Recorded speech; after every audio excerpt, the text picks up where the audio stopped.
Ah, Nakamura! Me not speak English. He might not speak English, but he certainly speaks winning.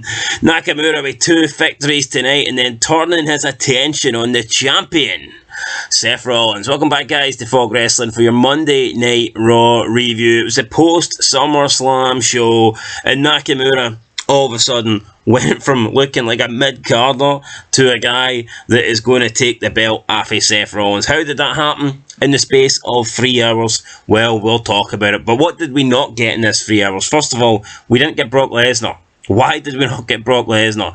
We're in his hometown, Minnesota, and we don't get Brock Lesnar, or his home state, whatever, states, towns, cities. Minnesota, right? Brock's from Minnesota. We did not get Brock. We just had the pay-per-view, and Brock's not here. Why? Why can't we get Brock Lesnar? Jesus Christ. Cody Rhodes name-dropped him in a promo, but why couldn't we actually get Brock Lesnar? Why can't Brock Lesnar turn up and give us something, anything? Even if he just goes to the top rope and hits one of those 450 moonsaults on a broomstick, I would take that. I'd take anything, but we don't get nothing. So very disappointing that it's Brock's hometown and he wasn't there. They teased him being there. When Cody Rhodes mentioned him, I thought, yes, Brock's here. We're going to get Brock Lesnar tonight. But did we get Brock Lesnar? No, we didn't get Brock Lesnar. Cody Rhodes asked everybody, what do you want to talk about? Which is really annoying. I think that's grown very, very old. I don't want to talk about anything, Cody Rhodes, but somebody does want to talk. Out comes Seth freaking Rollins, and he says that him and Cody Rhodes have got unfinished business. Cody mentions how he feels like he could beat anyone after defeating Brock Lesnar. And then Rollins asks Cody, well, why don't you beat me tonight? They can go at it. Can Cody Rhodes beat Seth Rollins for the world title? We don't know, because Judgment Day come out. Judgment Day tell Cody and Seth Rollins that they run Monday Night Raw and that they decide what happens to championships. Well, I mean, last time I checked, Seth Rollins is the world champion, so they don't really decide what happens to that title. Yeah, Rhea Ripley might have some knockoff version of it, and Dominic's got a title that belongs on NXT. But apart from that, that's the only titles they have, so they don't have any. They don't have any control over the world title. But they seem to think they do. I mean, whatever. We then get a match that gets announced. So we've got Sami Zayn. He comes to make the save. Judgment Day attack Cody Rhodes and Seth Rollins. Sami Zayn makes the jump in. He comes out. Obviously, he's got unfinished business. Judgment Day took out KO. And after the beatdown, Cody Rhodes sets a challenge. He says, why don't we do a three-way tonight? It'll be you guys, the Judgment Day, versus me, Cody Rhodes, Seth Rollins, and Sami Zayn. The match is accepted. The match is official, thanks to Adam Pearce, but Seth Rollins doesn't look too happy. He doesn't want this match. Then we got a wee backstage segment with an announcement for an IC Fatal 4-Way. It's Ciampa, Matt Riddle, Chad Gable, and Ricochet.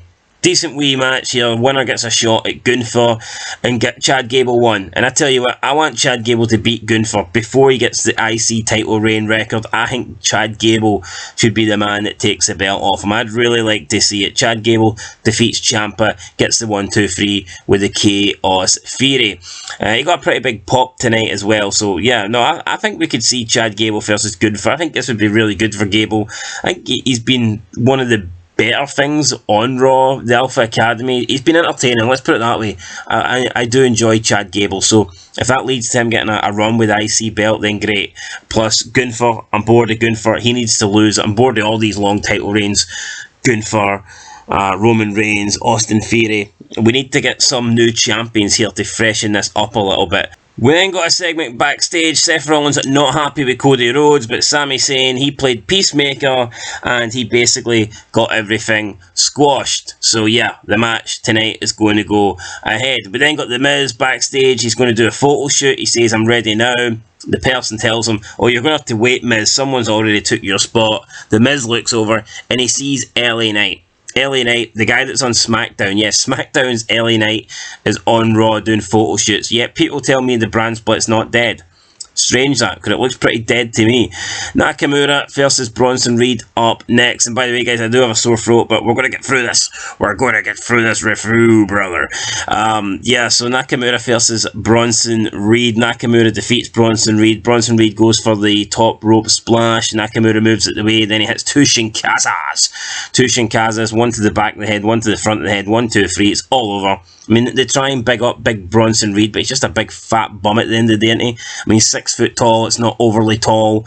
Like, I fucking say I'm 6 foot, like, alright, it might be 5'11 and a half, but you always add that extra half an inch. So I mean, Bronson Reed's the same size as me, and then he's just a big fat dude. It's not like he's not like he's massive, you know. I just don't get it. There's nothing really big about him. He's big in terms of being overweight, but in terms of like a physical specimen, I mean, the guy's 6 foot. That's the average height for a wrestler. Okay, maybe it's a little bit big for wrestlers nowadays because it's all the midgets in the ring, but I mean, what, 6 foot and 330 pounds of fat? It's not really a monster by, you know, past WWE standards. But Nakamura gets the win. Bronson Reed, I don't really like this guy. I just don't see what's going with Bronson Reed. I don't see what's happening with his career. I don't think it's going to go anywhere. We've seen him pick up some big wins, but then he's also had some bad losses too. Personally, I don't really think the guy is going anywhere. Speaking of going anywhere, we have JD McDonagh, and could he be going into the Judgment Day? Possibly. He's backstage talking with Balor and Priest, and it looks like he might be the 5th member. They did say a while ago they were going to have the 5th member. Maybe we're finally going to get that. We then got Ludwig Kaiser. He entered Maxine Dupree's locker room. She told him to get out. He wouldn't go out. He basically said, how can you be with a big fat guy in Otis when you could have someone that looks like me? He tells her that she should join Imperium. He doesn't leave. She then slaps him, and then Otis appears, and Otis is like, huh, me, yo, the Night Heart in the ring. So yeah, Otis versus Kaiser tonight. I thought this segment was pretty good. I mean, Maxine's hot, and it was just refreshing to see a guy hit on Maxine because she is hot, and that's really what a red-blooded male would fucking do. I mean, she's attractive. That's what we should have. We should have guys trying to get with Maxine Dupree. That's realistic. That's what they would do.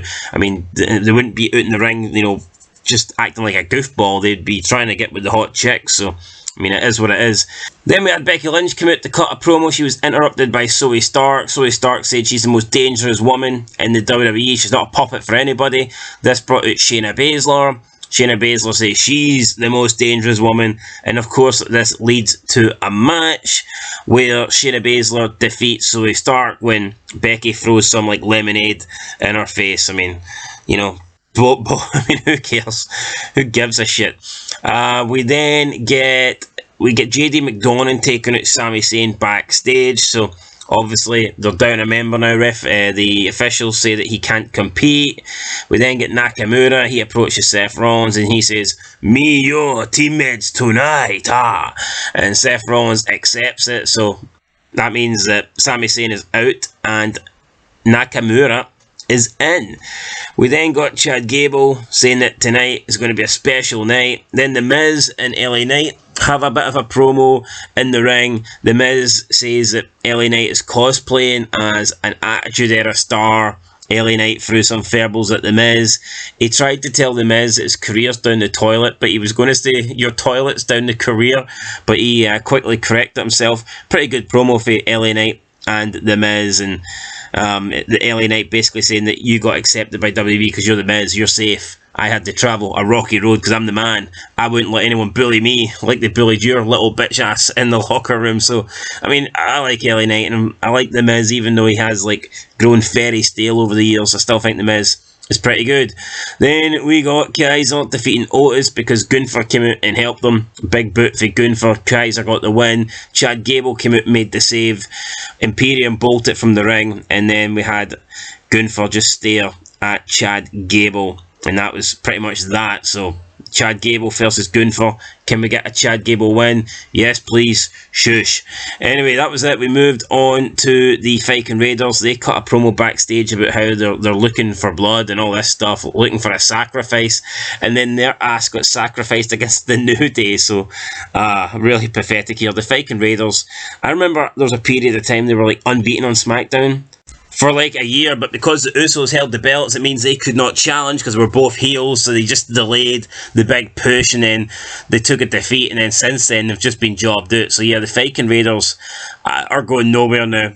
I don't know if they need repackaged, but I think they need to accept that they're just nowhere near tag team title shots at the moment. They really suck compared to what they were like a year ago or 18 months ago. Obviously that injury didn't help either. Then it was main event time with Rhea Ripley also getting attacked by Raquel Rodriguez. Raquel Rodriguez wants her shot at Rhea Ripley.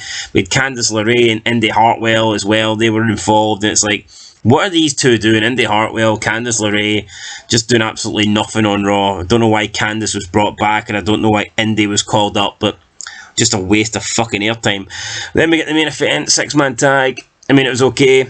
Obviously, Cody Rhodes wins. He defeats Finn Balor. Finn Balor lost at SummerSlam. Now he lost tonight on Monday Night Raw. It's not been a good, 48 hours for Finn. He's on a bit of a losing streak, I think it's fair to say. And I don't see him getting a title shot anytime soon against Seth Rollins. But anyway, they celebrate. Sami Zayn came out to try and help even up the odds. It would have made more sense if JD McDonagh came out here to help them, because then it would have been 4-on-4. But with Sami Zayn coming out, it made it 4-on-3. Or was it 4-on-3? Because while they're celebrating, Nakamura hits Seth Rollins with a Shinkaza. And it looks like we're getting a Nakamura heel turn. They've been hinting at it, to be fair, over the past couple of weeks, him and Ciampa. And now he officially takes his frustrations out on Seth Rollins. He's sick of being overlooked. He's sick of people interfering in his matches. And it now looks like he's going to interfere in Seth Rollins' business and hopefully get himself a shot at the World Heavyweight Championship. So that's how Raw went off the air.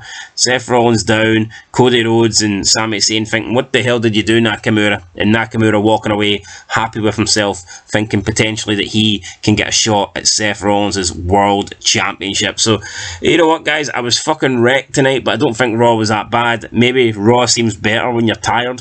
By no means was it a good Raw, but I thought it was better, and I tell you what, Cole and Wade Barrett, I think automatically made this show better.